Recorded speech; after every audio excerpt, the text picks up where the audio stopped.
really reporting.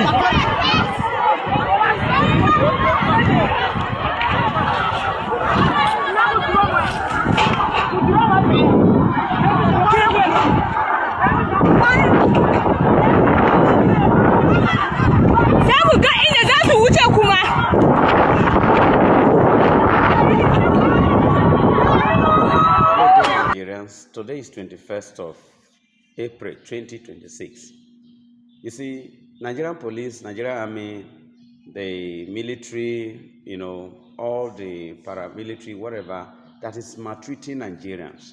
The politicians sitting in that Aso Rock, sitting in that National Assembly, sitting in that Senate House, sitting in that State House, sitting in that local government council, and you think you are untouchable. When the people has it here or here, the worst can happen.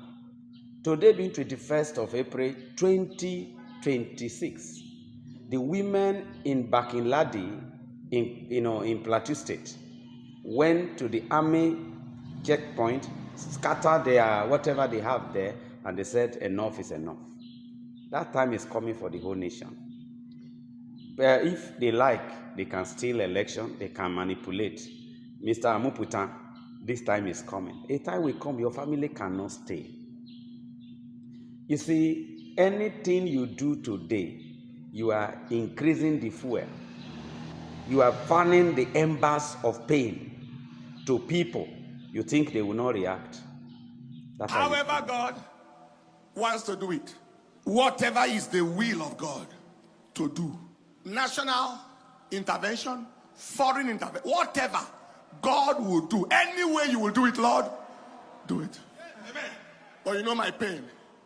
It is a shame that a country with such potential that went to handle Liberia, assist them, went to assist Sierra Leone, went to Somalia, that went all around the world to help distressed places.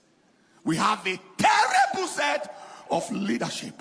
Wicked human beings, wicked, blood-sucking demons in places of authority who allow this country to degenerate to a point where outsiders are saying they want to come and help.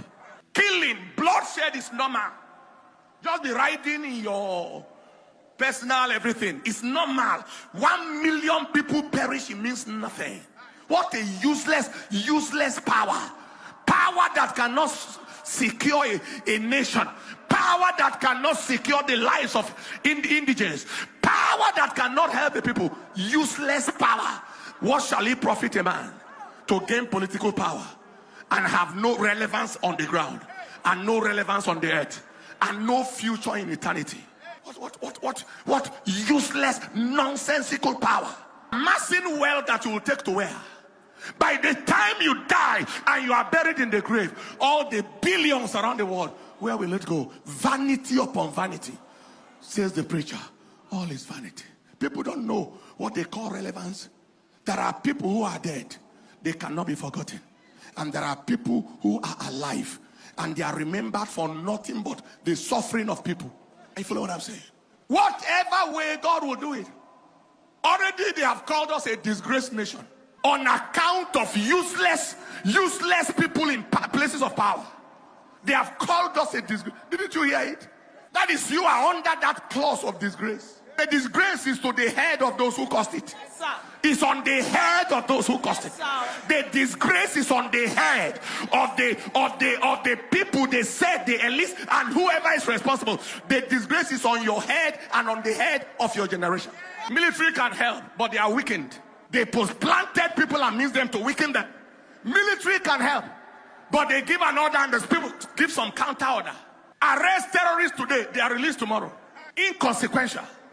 What? I don't know. And these people travel out of the country. They see Dubai. They see Singapore. They see US. They rush to the UK. Things are working there. And they don't have common sense to say, let this thing work in there, let it work here. Mentality burnt like a psychosclerosis of some sort. Do you understand what I'm talking about? But we are in the days of judgment.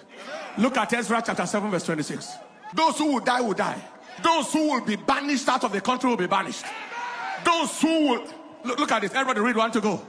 And whosoever will not do the law of thy God and the law of the king, let judgment be executed speedily upon him, whether it be unto death, or banishment, or confiscation of goods, or to imprisonment. All of the above.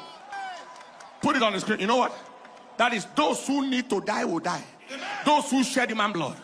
Those who need to be banished on exile. You don't belong to this country. Banish them. Those will be banished. Those who stolen properties must be recovered. All that they gathered must be recovered and returned back to the nation.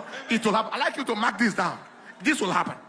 And those who need to rot in prison. Former big man inside Kuje prison.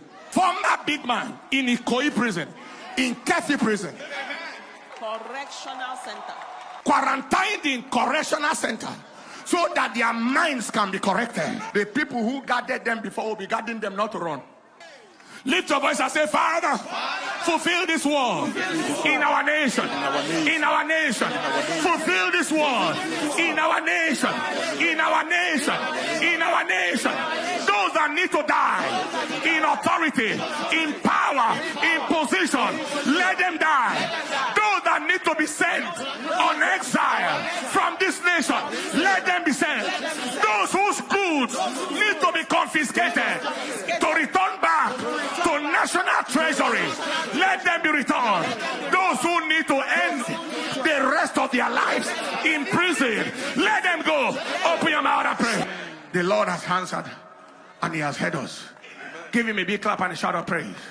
And every spell on this nation, every spell that makes the land to see the abnormal as normal is broken. To see the abnormal as normal, the spell is broken. To see the abnormal as normal, that spell is broken. Turning things into a joke. Nigeria is a funny place. Big things are happening there, but people are not joking right now.